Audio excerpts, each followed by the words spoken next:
Supir ambulans pengantar jenazah. Bagi sebagian orang, mungkin terdengarnya saja sudah bisa membuat bulu kuduk berdiri. Namun, sebagian lainnya menjalani profesi ini dengan rasa kemanusiaan yang tinggi. Namun tak bisa dipungkiri, banyak sekali cerita-cerita yang cukup seram yang terjadi saat orang-orang yang melakukan profesi ini saat sedang bertugas. Seperti pengalaman dari Mas Pajeri. Seperti apa kisahnya?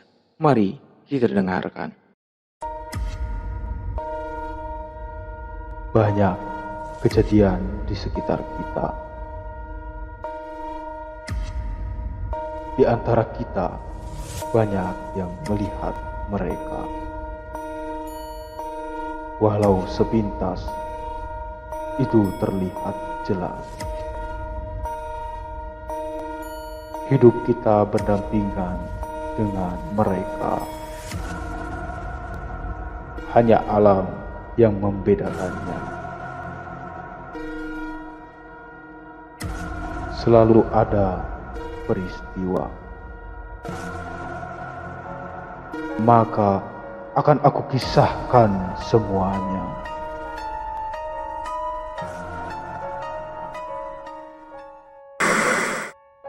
Mas Fajri sudah melakukan profesi ini selama bertahun-tahun.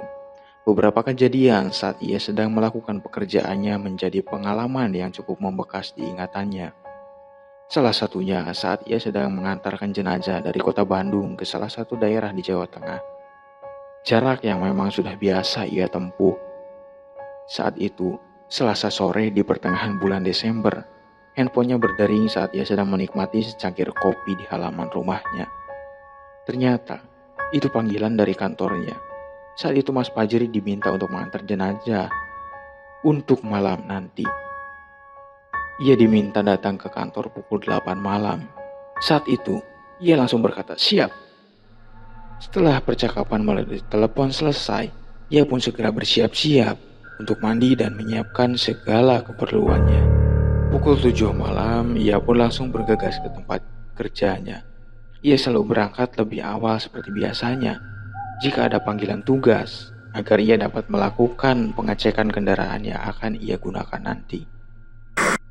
Sesampainya di kantor tempat kerjanya, ia diberi beberapa dokumen seperti biasanya dan diberitahukan kemana ia harus mengantar jenazahnya. Setelah semua lengkap, ia pergi ke garasi di mana ia akan mengambil mobil yang akan ia gunakan saat itu. Ternyata tinggal satu mobil tersisa, karena mobil yang lainnya juga sedang dibawa bertugas. Ia agak ragu dengan mobil yang ia akan gunakan saat itu, karena mobil itu banyak sekali masalah pada mesinnya dan belum diperbaiki secara keseluruhan. Mas Fajri pun bilang pada atasannya apakah bisa ganti mobil, karena jarak yang akan ia tempuh lumayan jauh dan ia agak khawatir dengan mobil itu. Mengingat waktu saat itu yang sudah mepet dan tak mungkin menunggu mobil lainnya, saat itu atas Mas Fajri meminta agar ia menggunakan mobil yang ada saja. Lagi pula, siang tadi mobil itu sudah dicek dan hasilnya tidak akan ada masalah yang besar pada mesinnya untuk digunakan sementara. Mendengar itu, Mas Fajri agak ragu, namun sedikit tenang. Dan saat itu, Mas Fajri diberitahu juga tidak akan bertugas sendirian. Ia akan ditemani Rijal saat itu.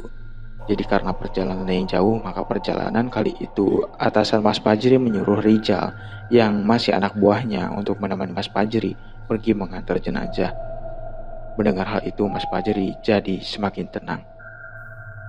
Setelah itu, mereka bergegas pergi membawa jenazah itu dari salah satu rumah sakit.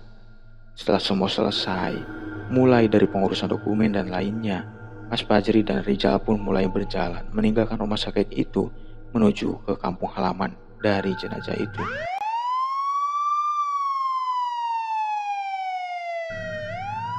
Awal perjalanan, Mas Fajri merasa mobil itu agak mendingan dan tidak merasakan hal yang sekiranya akan membuat mobil itu mogok. Perjalanan dimulai pukul 9 malam dan mereka diperkirakan akan tiba kurang lebih pukul 2 malam nanti. Di perjalanan mereka mengobrol untuk mencairkan suasana. Jendela mobil pun agak diturunkan agar suasana terasa ramai. Setelah berjalan agak lama sekitar 2 jam perjalanan, Rijal tampaknya tiba-tiba sudah tertidur. Mas Fajri pun berinisiatif untuk menepikan kendaraannya terlebih dahulu karena melihat satu warung kopi di depan, di pinggir jalan yang agak sepi sebenarnya. "Jal, bangun, kita ngopi dulu," ujar Mas Fajri. Lantas Rijal pun bangun dan segera mengikuti Mas Fajri yang langsung keluar menuju warung kopi itu. Setelah membangunkan Rijal, "Pak, saya pesan kopi 2," ujar Mas Fajri pada bapak penjaga warung itu. Dan terdengar jawaban, "Siap, silahkan tunggu." Mas Fajri dan Rijal pun duduk di bangku panjang dan beristirahat sejenak. Tak lama, kopi pesanan mereka pun siap dan segera mereka nikmati. Bapak penjaga warung itu bertanya pada mereka hendak kemana dan mereka mengobrol di sana. Mobil jenazah yang Mas Fajri dan Rijal tumpangi sengaja parkir agak jauh dari warung kopi itu. Kata Mas Fajri sih agar hawanya tetap adem. Setelah kiranya 30 menitan berlalu, Mas Fajri dan Rijal masih menikmati kopi mereka sambil bersantai. Tak lama bapak-bapak penjaga warung tadi bertanya pada Mas Fajri dan Rijal, "Mas, itu temannya gak ikut kopi di sini." "Teman yang mana, Pak?" tanya Mas Fajar tentunya. "Itu, tadi keluar dari mobil terus masuk lagi," jawab bapak penjaga warung kopi itu. "Masa sih, Pak? Saya cuma berdua loh. Di dalam gak ada siapa-siapa lagi," jawab Mas Fajri. Dan si bapak penjaga warung kopi itu hanya menjawab, "Oh, iya iya." Tak lama berselang, tiba-tiba lampu rotator di atas mobil jenazah itu menyala dan terdengar beberapa kali suara sirine. Sontak, hal itu mengejutkan orang-orang di sana. Mas Fajri menatap heran pada mobil itu. Dan akhirnya, Mas Fajri dan Rijal pun segera mengakhiri istirahat mereka dan segera bergegas ke mobil mereka dan berangkat kembali setelah mengecek keadaan pada mobilnya. "Kenapa, Mas? Ada yang konslet apa gimana? Kok nyala sendiri?" tanya Rijal dengan sedikit heran. "Gak tahu aku, Jal," jawab Mas Fajri dengan langkah yang cepat. Ternyata saat mereka masuk ke dalam, mereka mendapati saklar lampu rotator itu di posisi menyala. Dan tentu itu bukanlah konslet, karena ada yang sengaja menyalakan. Tapi siapa yang menyalakannya? Karena dari tadi tidak ada orang di sekitaran mobil itu dan tak terdengar suara pintu yang terbuka ataupun tertutup. Mas Fajri melihat ke seluruh bagian dalam mobil itu dan tak ditemukan siapapun selain keranda yang berisi jenazah itu. Akhirnya, mereka pun melanjutkan perjalanannya. Perjalanan ternyata masih cukup jauh. Desa yang akan mereka tuju belum pernah Mas Fajri atau Rijal datangi. Alamat yang tertulis pun tidak terlalu lengkap menurut Mas Fajri. Di tengah perjalanan, Rijal sempat bermain handphone untuk melepas bosan. Tiba-tiba HP yang sedang dimainkan Rijal mendadak membuka kameranya dan langsung terbuka kamera depan. Rijal merasa heran dan membiarkan HP-nya terlebih dahulu sambil menatapnya. Dan alangkah terkejutnya karena Rijal melihat seorang wanita yang sedang duduk di kursi belakang yang tepat terletak di belakang kursi yang Rijal tempati. Sontak hal itu membuat Rijal terkejut dan membuat Mas Fajri ikut terkejut karena Rijal yang berteriak. Rijal langsung bercerita kalau ada wanita di belakang mereka yang duduk di kursi belakang. Mas Fajri langsung melihat ke belakang dan langsung menyalakan lampu di bagian belakang agar terang. Namun, ya tetap di sana tidak ada siapa-siapa lagi. Dan akhirnya lampu di bagian belakang pun terus dinyalakan agar tidak gelap. Tak terasa, tinggal sedikit lagi perjalanan yang harus mereka tempuh. Waktu yang diperkirakan tinggal 1 jam lagi, mereka akan sampai di tempat tujuan. Dari jalan raya, mereka mulai masuk ke jalan desa yang agak gelap.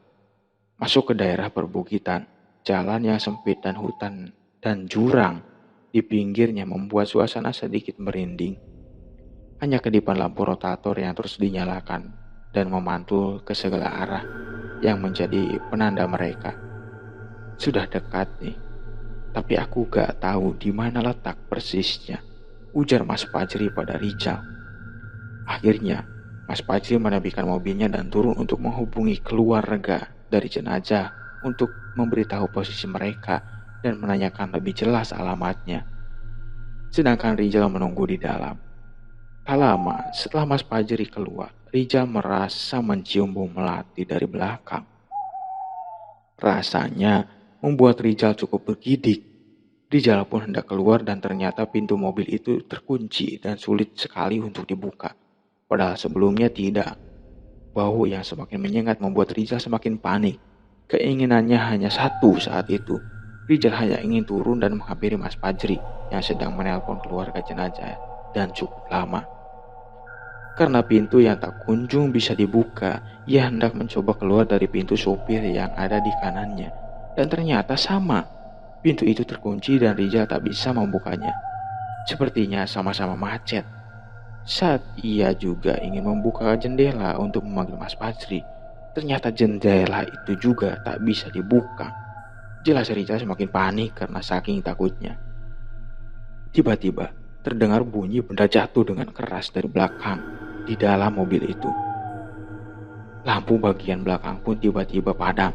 Suasana dalam mobil itu gelap gulita. Hanya cahaya dari bangunan di pinggir jalan itu sedikit yang masuk ke sana. Rijal seketika terdiam. Ia tak berani melihat ke belakang secara langsung. Namun, karena khawatir ada sesuatu, akhirnya ia memberanikan diri untuk melihat ke bagian belakang lewat kaca spion tengah dengan mata yang sedikit tertutup.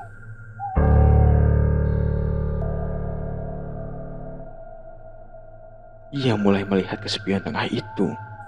Rijal melihat tutup keranda itu terjatuh. Sontak pikiran dia langsung buyar. Karena kenapa bisa tutup keranda itu bisa terjatuh? Padahal mobil dalam kondisi diam, tak bergerak sama sekali dan tak ada guncangan. Kalaupun ia ada bagian yang longgar, harusnya tutup keranda itu sudah terjatuh di perjalanan tadi. Kemudian ia sedikit melirik ke atas ranjang jenazahnya dan disitulah ia kemudian berteriak karena melihat jenazah itu duduk. Ya, Rijal melihat jenazah itu duduk dengan posisi masih dibungkus kain putih. Di situ Rijal berontak ingin keluar dari mobil itu sampai mobil jenazah itu bergoyang dengan keras. Dan terdengar kalimat, "Cepat jalan." Kenapa berhenti lama sekali? Yang semakin membuat Rijal merasa lemas. Setelah kalimat itu terdengar, Rijal benar-benar lemas dan tak bisa bergerak lagi. Tak lama kemudian, Rijal menyadari Mas Fajri tiba-tiba masuk. "Loh, kenapa kamu di sini? Ayo geser, kita jalan lagi. Masih jauh," katanya. Ujar Mas Fajri sambil membantu Rijal pindah ke kursinya. Dengan lemas, Rijal berkata pada Mas Fajri, "Mas, lihat itu kerandanya." Mas Fajri langsung melihat ke belakang dan mendapati tutup keranda yang masih tergeletak di bawah. "Aduh, Jal, kenapa itu bisa jatuh?" Ujar Mas Fajri sambil berjalan keluar mobil untuk membetulkan posisi keranda itu. "Jal, sini bantu angkat bagian di depan itu," minta Mas Fajri saat sudah di belakang. Rijal hanya menjawab, "Mas Fajri aja, Mas, saya gak kuat." Kemudian Mas Fajri membereskan keranda itu sendirian, dan Rijal hanya duduk terdiam di depan dengan lemas. Namun saat itu Rijal belum mau bercerita pada Mas Fajri.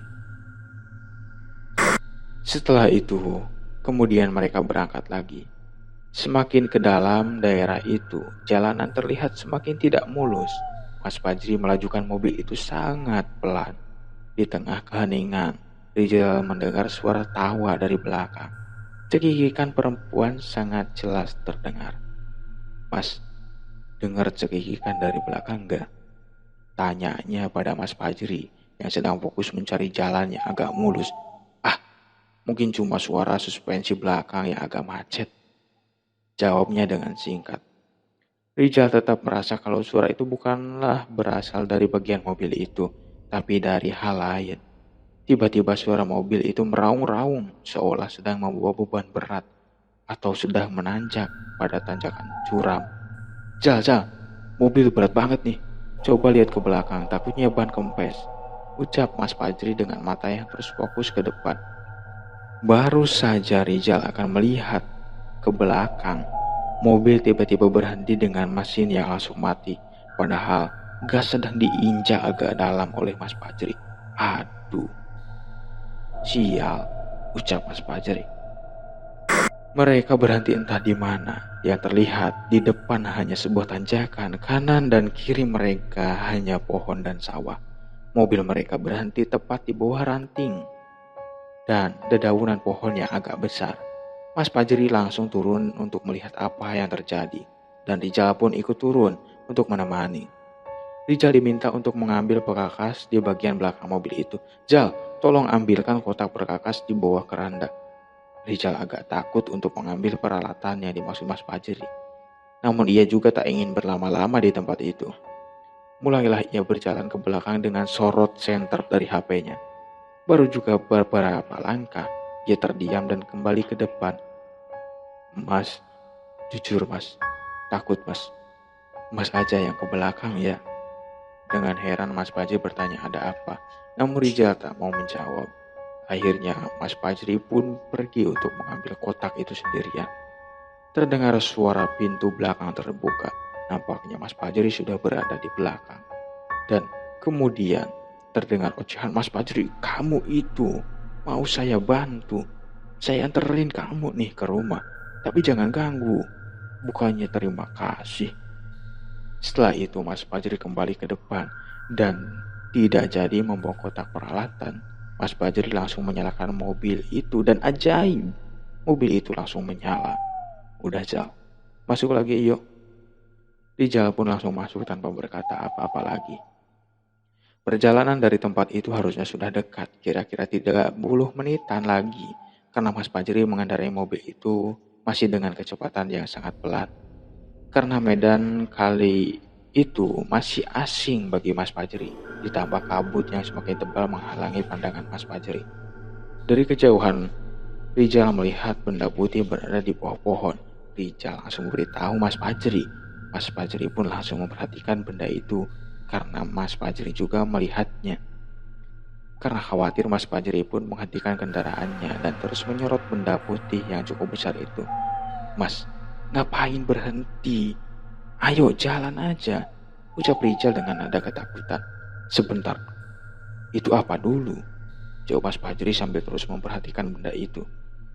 Namun setelah sekian lama, benda itu tak kunjung bergerak dan Mas Fajri kembali melajukan kendaraannya dengan perlahan sambil mengamati benda itu. Setelah benar-benar dekat, akhirnya mereka mengetahui kalau benda itu hanyalah sebuah karung. Rasa takut pun sedikit hilang di sana.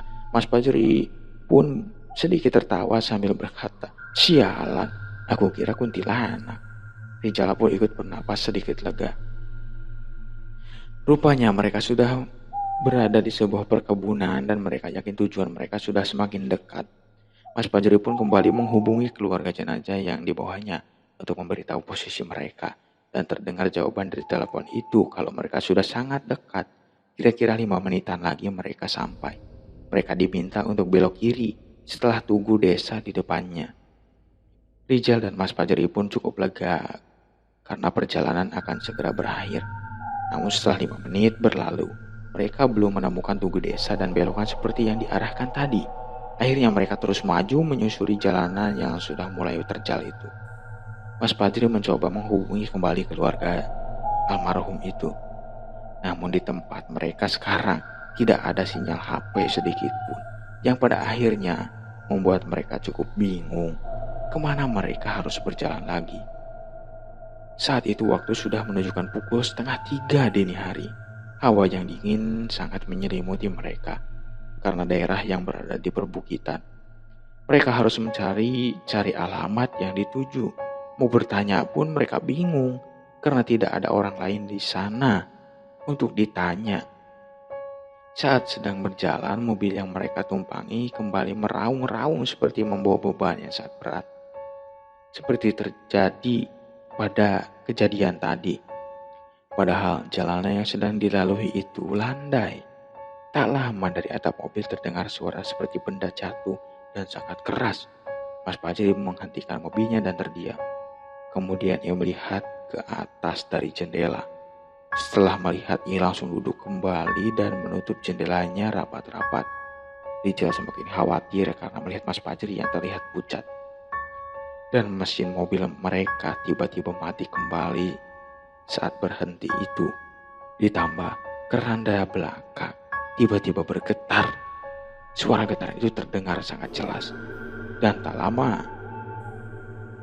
getaran dari keranda itu terasa sampai ke depan.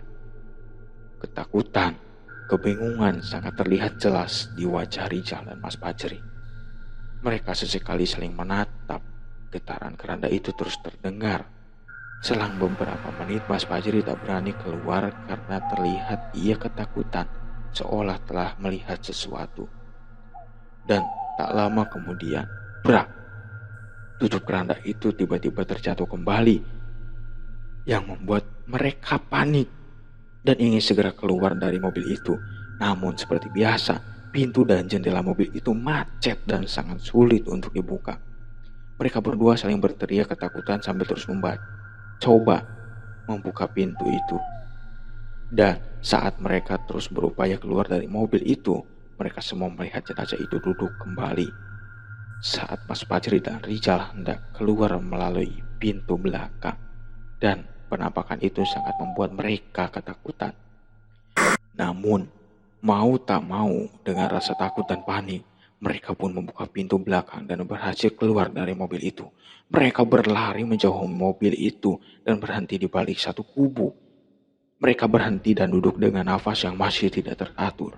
Mereka mencoba tenang dan sesekali melihat mobil itu. Dari jauh, masih terlihat sosok itu di dalam mobil dengan posisi masih duduk. Melihat itu mereka berdua bingung harus melakukan apa, ditambah mereka tidak tahu sekarang ada di mana. Di saat momen itu terdengar suara kaki melangkah, tapi bukan kaki biasa. Karena saat mendengar suara itu, Mas Fajri dan Rijal yakin jika yang terdengar itu adalah kaki yang besar. Suara itu pertama kali terdengar seolah melompat dari pohon di belakang gubuk tempat mereka bersembunyi, dan terus melangkah seolah-olah menghampiri mereka. Di tengah suasana ketakutan, ditambah suara itu, mereka berdua hanya saling bertatapan seolah bertanya, ada apa dengan semua ini? Hingga pada akhirnya Mas Fajri melihat sebuah kaki hitam besar muncul dari belakang Rijal. Mas Fajri langsung berdiri dan berlari. Rijal pun segera berbalik badan dan melihat juga kaki besar itu. Kemudian Rijal berlari menyusul Mas Fajri yang sudah tunggang langgang. Dari kejauhan, Rijal mendengar suara Mas Fajri terjatuh dan merintih kesakitan. Ternyata Mas Fajri terjatuh setelah kakinya tersandung sebuah batu nisan, dan mereka baru menyadari bahwa mereka sudah berada di tengah-tengah area pemakaman. Rijal pun segera membantu Mas Fajri dan terus berjalan mencari warga atau pemukiman. Hingga tak lama kemudian terdengar suara sepeda motor pada pukul 3 lebih di tempat itu, dan cahaya lampu pun mulai terlihat menembus dari balik pepohonan. Tak pikir panjang mereka langsung berteriak meminta pertolongan, dan terdengar sahutan dari arah sepeda motor itu. Mas Fajri dan Rijal pun langsung menghampiri orang-orang itu. Setelah bertemu, ternyata orang-orang yang datang itu adalah para tetangga dari jenazah yang diantarkan Mas Fajri dan Rijal. Tetangga itu heran karena Mas Fajri belum juga sampai, padahal posisi terakhir yang diberitahukan oleh Mas Fajri itu sudah sangat dekat. Kebetulan ada satu warga lain yang memberitahu tetangga itu yang diketahui bernama Yona melihat sebuah ambulan yang terus berjalan ke arah pemakaman itu. Akhirnya Yona memutuskan untuk menyusul dan benar Mas Fajri sudah tersesat di area kuburan itu. Mas Fajri pun memberitahu kalau tadi ada kejadian yang sangat menyeramkan dan minta diantar ke mobilnya karena masih takut akan kejadian barusan. Rijal juga berkata kalau ia melihat jenazah itu bangun. Bukan baru kali itu,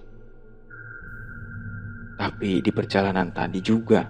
Setelah mendengar cerita Mas Fajri dan Rijal, Yona dan satu warga lainnya yang ikut akhirnya mengantarkan Mas Fajri dan Rijal ke mobilnya yang sudah agak jauh ditinggalnya.